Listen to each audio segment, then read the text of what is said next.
Isang babae ang tumingala sa langit, nanlalaki ang mga mata sa takot. Isang hot air balloon ang lumilipad sa himpapawid. Dahan-dahan nitong binuksan ang pinto ng compartment at, sa sorpresa, ibinuhos nito. Mula doon ang toneladang papel na pera 140 milyong euro ang halaga. Bumagsak ito na parang nyebe.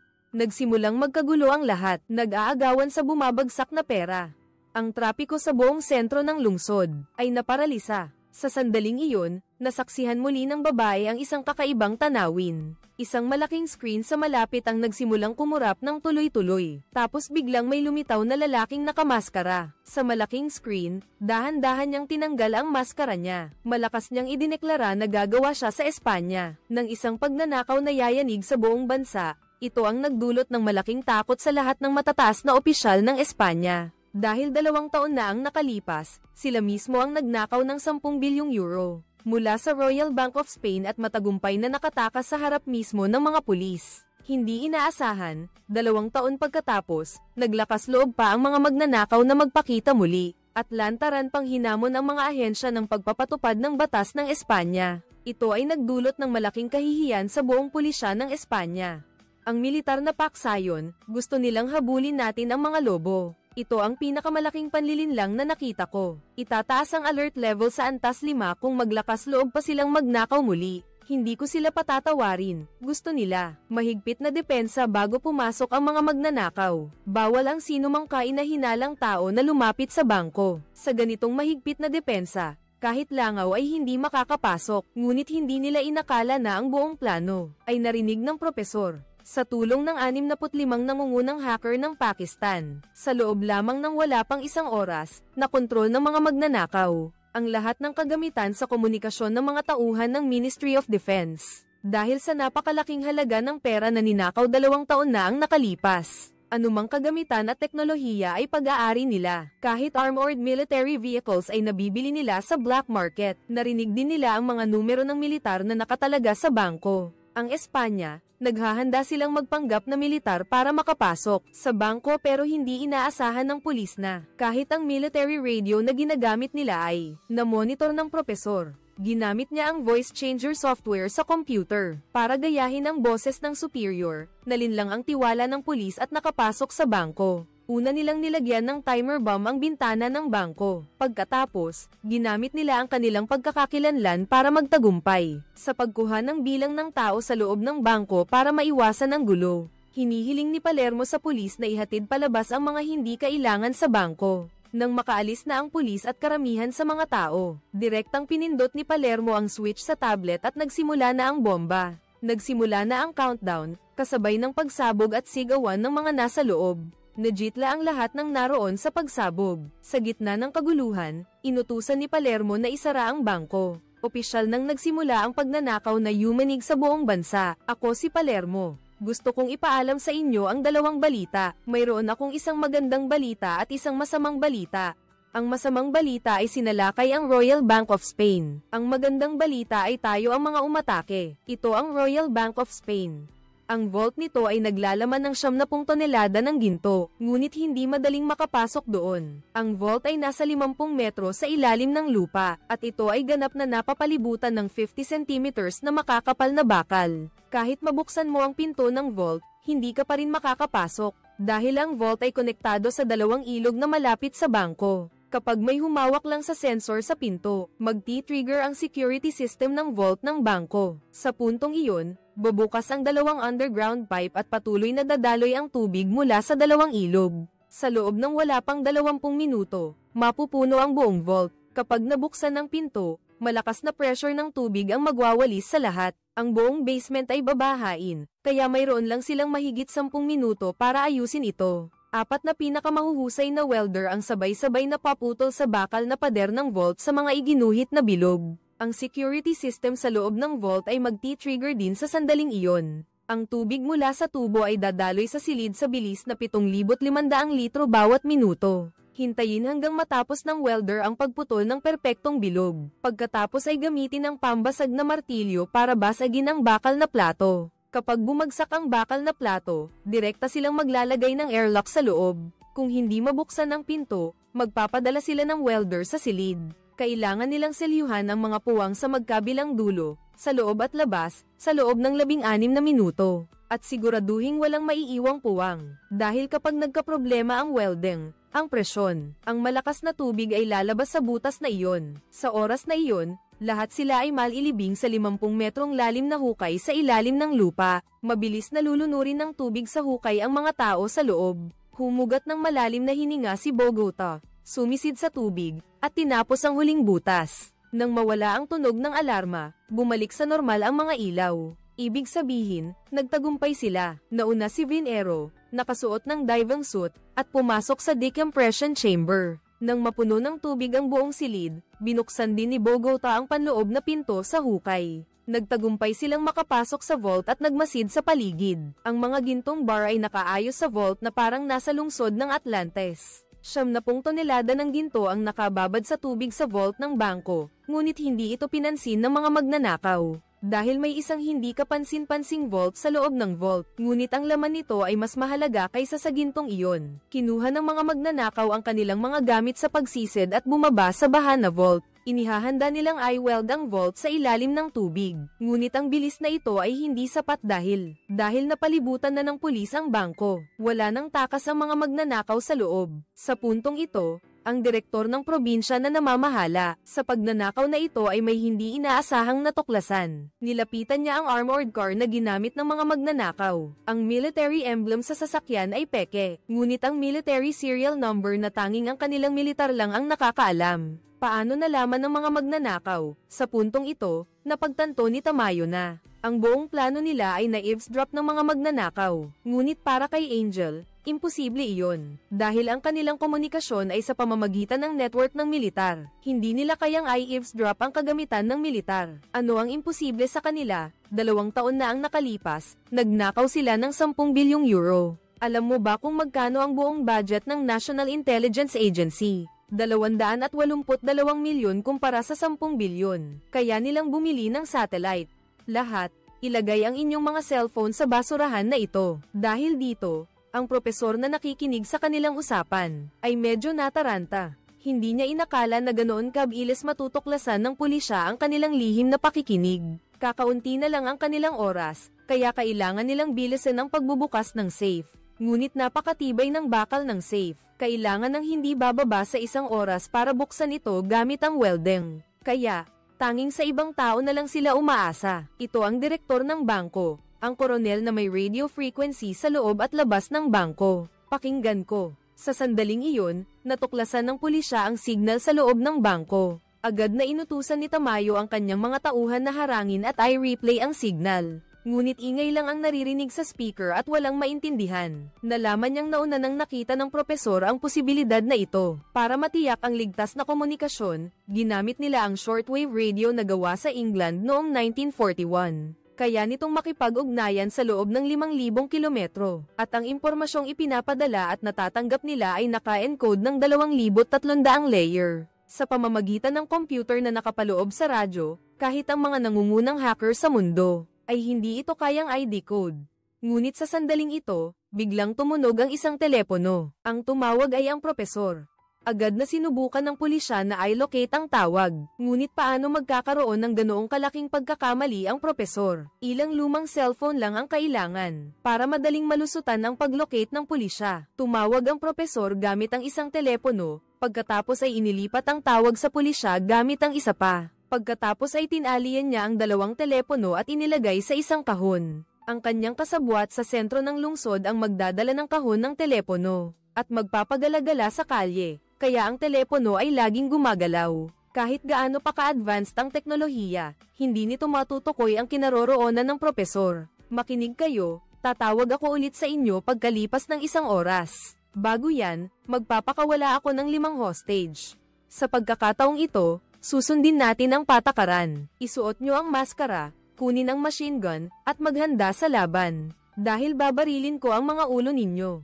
Ang plano ko sana ay gamitin ito para makapagpalipas ng oras kasama ang mga pulis. Pero hindi ko inaasahan na hindi sila nahulog sa patibong. Pagkalipas ng 10 minuto, magre-restart ang security system ng bangko. Sa oras na iyon, bubuksan ang mga pinto ng bangko, at iyon ang magiging hudyat para sa malawakang pag-atake ng mga pulis. Siguradong lumang telepono ang gamit nila para tumawag, hindi matutunton ang lokasyon ng telepono. Tama nga, walang nakitang kahit anong clue ang pulisya sa telepono. Dahil dito, nagalit ng husto si Tamayo sa mga magnanakaw sa loob. May bago rin silang plano ngayon para mabuksan ang safe bago dumating ang pulisya. Naghanda sila para dakpin ang bank manager at pumasok sa vault para sila mismo ang magbukas ng code. Pero malas para kay Palermo, nagkaroon ng problema habang dinadakpin ang manager. Nagkaroon sila ng confrontation sa 5 security guard. Bagaman nahuli ang direktor, aksidenteng nasugatan ang kanyang mata dahil sa basag na salamin.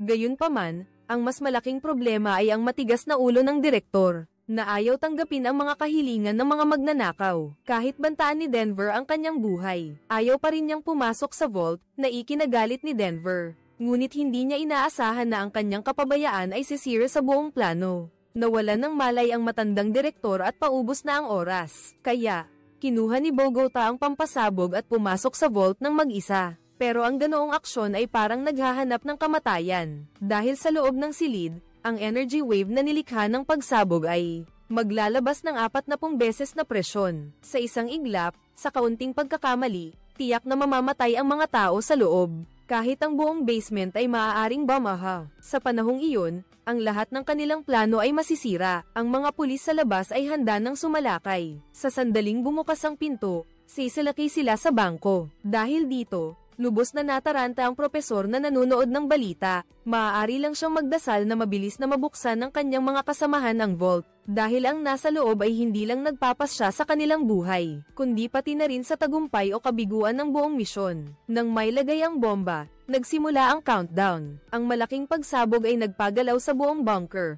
ngunit sa kabutihang palad, nagtagumpay silang pasabugin ang vault sa loob. Ibinunyag nito ang higit sa 10 pulang kahon.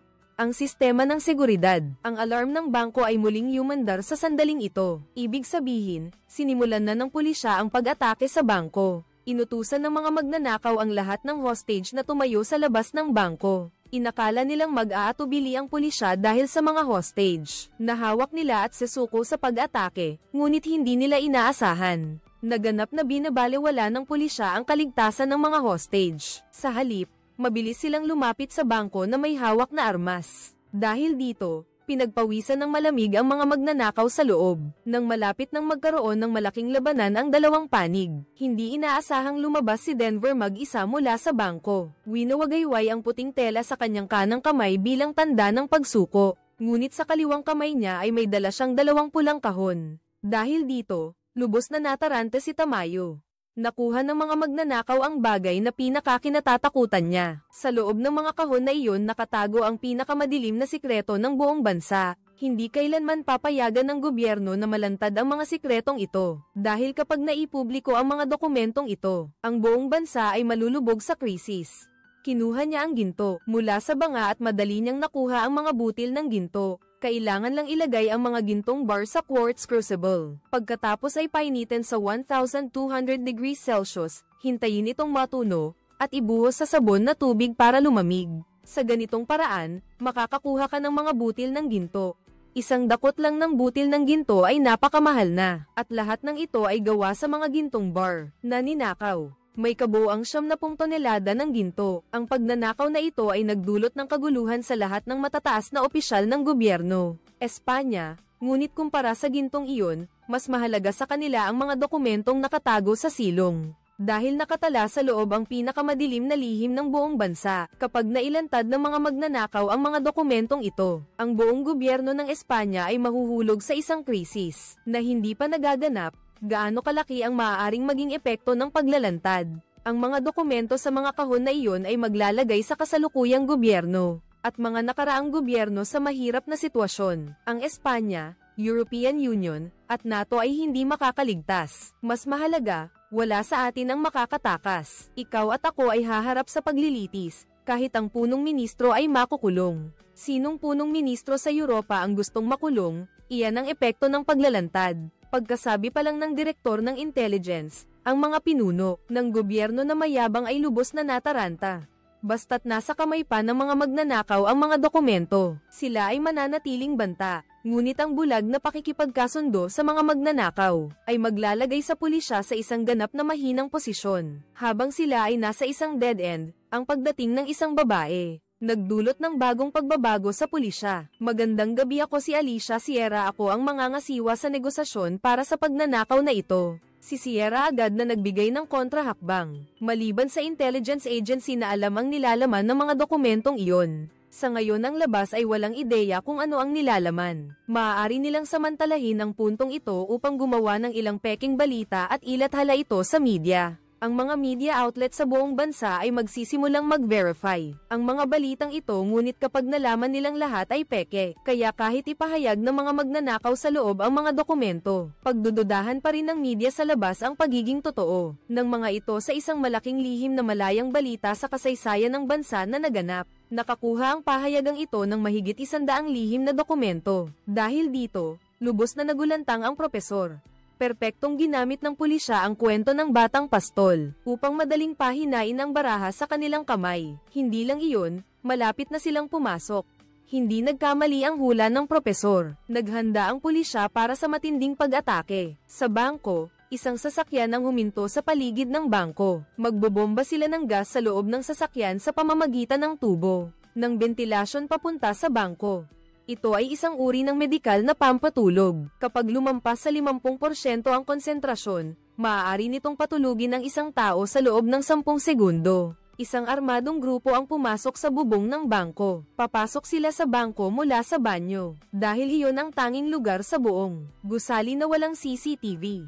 Binuksan ng pulisya ang tubo at naghulog ng probe, hanggang sa matuklasan na ang konsentrasyon ng pampamanhid na gas ay umabot sa 67%. Ito ay tiyak na isang lubhang mapanganib na kilos, dahil kapag natuklasan ng mga magnanakaw ang kanilang bakas sa loob ng makipot na tubo, tiyak na magiging isang masaker. Gayunpaman, matagumpay pa rin silang nakapasok sa bangko. Mabilis na natuklasan ng unang pulis na bumaba ang kakaibang sitwasyon. Isang magnanakaw na may hawak na armas ang nakahandusay sa sulok ng dingding. Ngunit nang tanggalin ng pulis ang maskara, natuklasan nilang ito ay isang hostage lamang. Habang dahan-dahang pumapasok ang mga pulis sa bangko, maliban sa mga hostage, wala silang nakitang magnanakaw. Doon nila napagtanto na may mali. Ginamit nila ang bulletproof shield ng kanilang kasamahan para makapasok, ngunit bigla silang pinatigil ng sunod-sunod na putok. Inatake sila ng mga magnanakaw mula sa dalawang panig. Ang mga pulis ay napilitang umatras sa katabing pinto para makatakas, ngunit hindi nila inaasahan na mas mapanganib pala doon. Sa tindi ng putukan, hindi na kayang lumaban pa ng mga pulis. Kaya ang tanging magagawa nila ay umatras ng paunti-unti gamit ang kanilang mga kalasag. Pero ang mas malala pa, nahulog sila sa bitag na inihanda ng mga magnanakaw. Maraming infrared beam ang biglang umilo, na bumalat sa kanila na parang mga rehas ng kulungan, at doon lang nila napansin na may mga bambang nakakabit sa dingding. Kapag may nakahipo sa mga pulang linyang ito, lahat sila ay sisubog. Pinapayuhan ko kayong kumalma, dahil limitado ang inyong oxygen. Kaya pinapayuhan ko kayong lahat na humiga, tanggalin ang inyong mga maskara, at magpaalam sa isa't isa. Lumabas na alam na ng propesor ang plano ng pulisya. Naglagay sila ng kanilang mga tao sa paligid ng bangko, at agad na ipinaalam sa kanilang mga kasabwat sa loob. Sinisamantala ang pag-atake ng pulisya, matagumpay silang lumipat mula sa depensa patungo sa opensa. Kinuha ang armadong koponan. Ito ay nagdulot ng ganap na gulat sa mga pulis sa labas. Ngayon, ginagamit na naman sila ng mga magnanakaw bilang panukli. Mayroon akong napakagandang kondisyon. Bibigyan ko kayo ng paraan para makatakas. Ibigay ninyo si Rio sa amin. Lumalabas na hindi pala para sa ginto ang pagnanakaw nila sa bangko. 3 buwan na ang nakalipas, nahuli ng pulisya ang isa sa kanilang mga kasamahan. Kaya kinailangan ng propesor na muling tipunin ang lumang grupo. Gamit ang kanilang sariling buhay bilang taya, muling ninakaw ang Bangko ng Espanya. Sa pamamagitan ng patuloy na negosasyon sa pulisya, kinailangan ng pulisya na sumang-ayon sa kahilingan ng mga magnanakaw. Gamitin ang 40 bihag kapalit ng isang kriminal. Mukhang makatwiran, bagaman matagumpay ang pakikipagpalitan ni Rio sa pulisya. Ngunit nakulong pa rin sila sa bangko. Hindi sila makatakas, kinuha nila ang isang listening device mula sa lalaki. Pagkatapos ay ikinabit nila ito sa isang kahon. Ang tape recorder sa tabi ay naglalabas ng tunog ng paghilik, at ang pulis na nakikinig sa pamamagitan ng device ay nasisiyahan sa kahanga-hangang tunog na ito. Lumalabas na bago ang pagpapalitan ng bihag sa mga magnanakaw. Lihim na nagtanim ang pulisya ng isang listening device at tracker kay Rio para pakinggan ang usapan ng mga magnanakaw sa loob. Ngunit ito ay mabilis na nahulaan ng propesor na may napakatalinong isip. Kung ibibigay nila si Rio sa atin, malamang na nagtanim sila ng listening device sa kanya. Ang tracking device ay maaaring itanim sa ngipin. Ang listening device ay maaari ding itago sa ilalim ng balat o kahit saan sa loob ng utak. Kung nasa ngipin, madali lang itong ayusin. Ituturo ko sa inyo kung paano ito tanggalin. Mayroon bang magboboluntaryo? Kaya bago iyon, sa ilalim ng direksyon ng propesor. Nagsanay sila ng daan-daang beses at maaari nilang gamitin ang puntong ito upang lumikha ng ilang maling impormasyon sa mga pulis sa labas. Sa sandaling iyon, may bagong natuklasan ang pulisya. Sa pamamagitan ng datos mula sa vibration sensor, ang mga magnanakaw sa loob ng bangko ay gumagamit ng electric jackhammer para maghukay ng butas. Naririnig pa nga ang paghuhukay nila. Dahil dito, medyo nagulantang ang pulisya. Hindi pwedeng makatakas ang mga magnanakaw sa loob. Tawagan niyo ako ng eksperto sa ilalim ng lupa. Tawagin niyo lahat ng radar probing engineer dito. Kumilos na. Ang mga magnanakaw sa loob ay patuloy pa ring nagpapanggap. Tumalon pa nga sila sa tubig para gayahin ang tunog ng pagtakas sa imburnal. Dahil dito, lubos na nagpanik ang mga pulis sa labas. Sinuri nila ang mga plano, pero wala silang nakitang anumang underground tunnel. Gayunpaman, hindi pa doon nagtatapos ang lahat. Narinig muli ng mga pulis ang tunog ng makina. Sa pagkakataong ito, talagang natakot ang mga pulis sa labas. Dahil ang vault ng bangko ay naglalaman ng 70 tonelada ng ginto. Siguradong ginagamit ng mga magnanakaw ang mga trolley para tahimik na ilipat ang ginto. Pagkatapos nito, naglagay ang mga magnanakaw ng tracking device sa katawan ni Rio. Isinilid nila ito sa isang ferret at inilagay sa butas na ginawa nila. Kahit na tumakbo ang maliit na hayop na ito sa tubo. Sa huli ay itinaas ang martilyo at pinukpok ang listening device. Nang tuluyang maputol ang signal ng listening device, tiningnan ng mga pulis ang mabilis na gumagalaw na tuldok sa malaking screen. Ito ay nagdulot sa kanila ng matinding pagkabigla at pagtawag sa mga tauhan sa ilalim. Maghanda kayo ng isang squad sa labas ng imburnal. Agad na kumilos at ilang sandali pa ay isang armadong grupo ang pumasok sa ilalim ng tubo. Sinusundan ang signal na nagmumula sa tracking device. Ngunit habang papalapit sila sa target, wala silang nakita. Hanggang sa lumitaw ang isang weasel sa harap nila. Dito lang napagtanto ni Tamayo na niloko na naman sila ng mga magnanakaw. Dahil dito, galit na galit siya sa mga magnanakaw sa loob. Ngunit agad na may napansin si Sierra. Ang mga magnanakaw ay nag-aksaya ng oras at lakas para lokohin ang pulisya. Tiyak na may layunin sila, at hindi niya inaasahan na tama ang lahat ng hula niya. Simulan ng plano, pinakamataas na emergency. Ang propesor na patuloy na namumuno sa pagnanakaw mula sa labas, ay natuklasan ng drone ng pulisya. Kalahating oras na ang nakalipas, napilitan si propesor na tumakas kasama si Raquel. Ngunit paano sila makakatakbo ng mas mabilis kaysa sa drone? Sa himpapawid, kaya, lumingon ang propesor at pumasok sa maliit na kalsada sa tabi. Ang matataas na puno sa paligid ay nagkubli sa paningin ng drone. Sinamantala ang pagkakataong ito, pareho silang tumalon at tumakas. Sa kabutihang palad, hindi sila natuklasan ng drone sa itaas. Ngunit hindi pa tapos ang panganib. Sa wala pang kalahating oras, darating na ang mga pulis dito. Napilitan silang maghiwa-hiwalay. Ngunit ang kakaiba ay hindi sila tumakas. Sa halip, patuloy nilang hinanap ang isang malaking puno sa gubat. Nag-spray sila ng malaking halaga ng deodorant sa kanilang mga paa upang maiwasan ang mga asong pang-imbestiga na sumunod sa kanilang amoy. Pagkatapos ay umakyat sila sa puno. Dahil lahat sila ay may pare-parehong paraan ng pag-iisip na ang mga kriminal ay tiyak na tatakas, at ang kailangan nilang gawin ay kabaligtaran yon. Kailangan lang nilang makahanap ng angkop na puno na aakyatin sa loob ng 500 metro mula sa sasakyan, pagkatapos ay magtago, na makatakas sila sa paghahanap ng mga pulis at maghintay ng pagkakataong makatakas. Pero hindi niya inaasahan na masyadong mataas ang pagtingin ng propesor sa lakas ni Raquel. At ang mas masama, may naririnig ng mga pulis sa di kalayuan. Hindi niya inaasahan na mas mabilis dumating ang mga pulis kaysa sa inaasahan niya. Sa ganitong paraan, mahuhuli rin sila sa huli. Huminto rin ang sasakyan sa sandaling ito. Agad na lumipad ang drone para tingnan. Pero nakita nilang walang laman ang sasakyan. Wala nang ibang paraan, kaya naghanap si Raquel ng malapit na taguan. Pinili niya ang isang bahay bukid pero ang desisyong ito ay ang pinakamalaking pagkakamali, dahil siguradong susuriin ng mga pulis ang lahat ng bahay sa paligid. Parang hinahanap na niya ang kamatayan pero wala nang ibang pagpipilian si Raquel. Binuksan niya ang pinto ng katabing bodega at pumasok sa kulungan ng manok. Hindi siya makapagsalita, tanging dasal na lang ang magagawa niyang walang makakapansin sa kanya. Pero parami ng parami ang mga pulis na dumarating dito. Swerte na hindi nila napansin ang propesor na nagtatago sa puno. Pero malawak ang kagubatan na ito at may 180 na bahay. Malaki pa rin ang kakainin nitong oras at lakas sa paghahanap. Agad na humingi ng backup si Angel sa kanyang superior. Pero, nalilito si Tamayo sa plano ng propesor.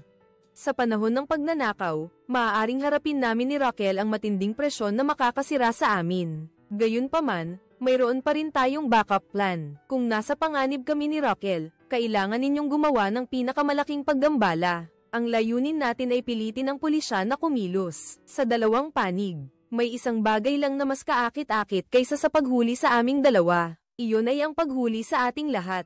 Sa ganitong paraan, matagumpay na napigilan ng propesor ang bilis ng pulisya. Ngunit hindi pa rin ligtas si Raquel.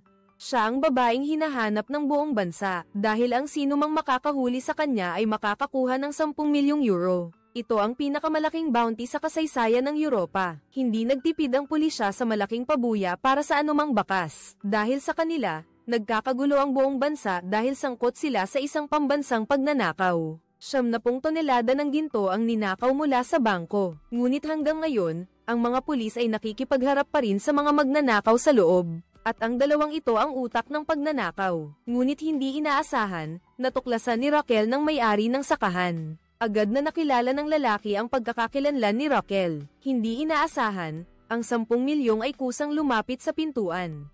Hindi rin nagpatalo si Raquel, bumunot ng armas mula sa sinturon. Itinutok sa ulo ng lalaki, iniutos na ibaba ang baril. Gusto lang niyang takasan ng mga pulis sa labas. Ayaw niyang magkaroon ng komprontasyon.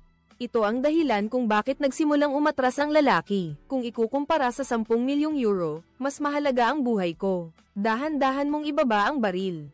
Ang premyo mo ay 10 milyong euro. Ikaw ang dapat magbaba ng baril. Bumalat ang tensyon sa buong silid. Nauunawaan ni Raquel na hindi magiging pabor sa kanya ang patuloy na pagharap, kaya kusang loob niyang tinanggal ang magazine. Handa siyang makipag-usap ng maayos sa dalawang ito. Kalmadong kumuha ng lapis mula sa bulsa. Diretsyong tinuhog ang buhok. Pag-usapan natin ang mga kondisyon. Ang pulisya ay mayroon ding 10 milyong euro. Isang doktor na nagbigay ng mahalagang impormasyon tungkol kay Bin Laden. At noon ang premyo niya ay umabot sa 50 milyong dolyar. Ang Amerika ay hindi tumupad sa pangako nito. Sa kasalukuyan, hindi siya nakatanggap ng kahit isang cash-in, kundi kailangan pa niyang makulong basta tulungan siya niyang makatakas sa pagtugis ng pulis. Bibigyan niya sila ng pera na higit pa sa pangako ng pulis. 15 milyon, paano ang ganoong kalaking halaga ay nagpatinag sa dalawang magsasaka? Sapat na ang perang ito para hindi na sila magtrabaho habang buhay. Ngunit habang pareho silang naghahanda na tanggapin, sa labas ay muling umalingaw-ngaw ang sirena ng pulis. Maraming pulis ang naghalughog dito. Konti na lang ang oras nila. Ibibigay ba nila sa pulis o pipiliin ang 15 milyong iyon? Nahirapan ang dalawa. Sino ang mag-aakala na mas mataas ang presyo ng lalaki? Sa oras na ito, 20 milyon, walang problema, para makuha ang tiwala nila. Kinuha ni Raquel ang walkie-talkie mula sa kanyang bulsa. Kailangan niyang makipag-ugnayan sa propesor upang ipaalam ang sitwasyon. Ang kanyang kasalukuyang sitwasyon ay napakadelikado, ngunit mayroon na ngayong handang tumulong sa kanya. Basta't bayaran lang sila ng kaunting pera. Walang pag-aalinlangan na pumayag ang propesor dito. Basta't tulungan nila si Raquel na makatakas sa paghahanap ng pulis. Sa loob ng 2 oras, makakakuha sila ng pera. Ang babae sa pinto ay nakatingin sa labas, pero hindi niya inaasahan na may kasama pang mga aso ang pulis. Ang pagtulong sa mga kriminal na hinahanap ay isang malaking krimen. Kung sakaling mahanap ng pulis si Raquel na nagtatago dito, siguradong madadami sila, baka makulong pa. Mayroon tayong basement, maaari nating gamitin ang dumi para itago, hindi ito maaamoy ng mga aso. Narinig niya ang usapan mula sa radyo. Ang propesor ay lubos na nataranta.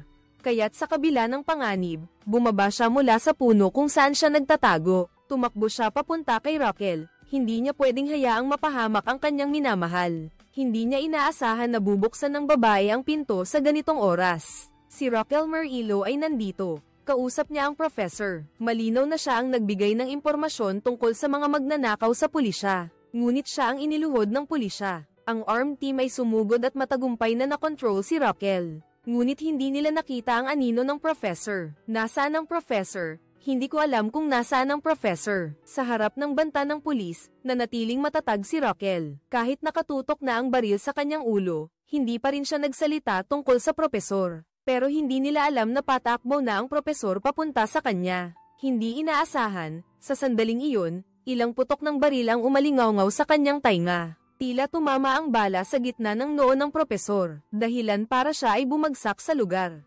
Self-defense iyon, alam mo, Soriano. Siya ang unang nagpaputok. Kunin mo ang baril, panasan ang mga fingerprint, at ilagay sa kamay ni Raquel. Ang pagkamatay ni Raquel ay nagpatanggol sa propesor ng lahat ng kagustuhang lumaban. Hindi niya inakala na ganoon kasama ang pulisya. Gayunpaman, hindi alam ng propesor na ang lahat ng ito ay plano ng pulisya. Nagpanggap silang pinatay siya, ngunit hindi lang iyon ang plano ng pulisya. Inilapag ni Sierra ang teddy bear sa lupa at umalis. Nang makita ito ni Nairobi, lubos siyang nataranta. Kahit na puno ng armadong pulis ang labas, kailangan pa rin nilang ipagsapalaran ang kanilang buhay para kunin ito. Ngunit sapat na iyon para ilagay sila sa panganib sa pamamagitan ng pag-scan ng X-ray sa laruan. Sa loob ay may nakatagong cellphone. Biglang tumunog ang telepono.